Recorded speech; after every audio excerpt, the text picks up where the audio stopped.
So hello guys, good evening. তো এখন আমরা গাছের তলাত বসে বসে হাওয়া খাবার লাগছি, কারণ প্রচণ্ড রোদ পড়ছে। তো ওই পাখে বাবুক স্কুলত দিয়ে আমরা একটা দরকারও যাচ্ছি গরিপুরত। তো এখন অল্প ওয়েট করে লাগছি, কারণ স্কুল ছুটি হয় অল্প দেরি আছে 1 ঘন্টা।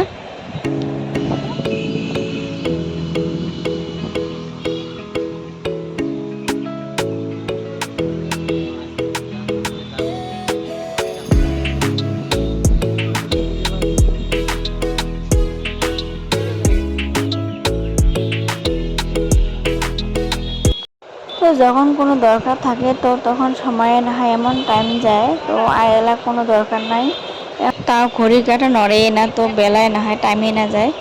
তো 1 ঘন্টা ধরে ওয়েট করে লাগছি, তাও আর টাইম যায় না। তো সময়টা হলে কমনে কামের ব্যস্ততা থাকলে সময় যায় থাকে, কামের ব্যস্ততা না থাকলে সময় না যায়। তো এটাই হলো কথা। যাই হোক, তো এখন আমরা ওয়েট করা হয়ে গেলে সময় হচ্ছে যাওয়ার। Bye bye.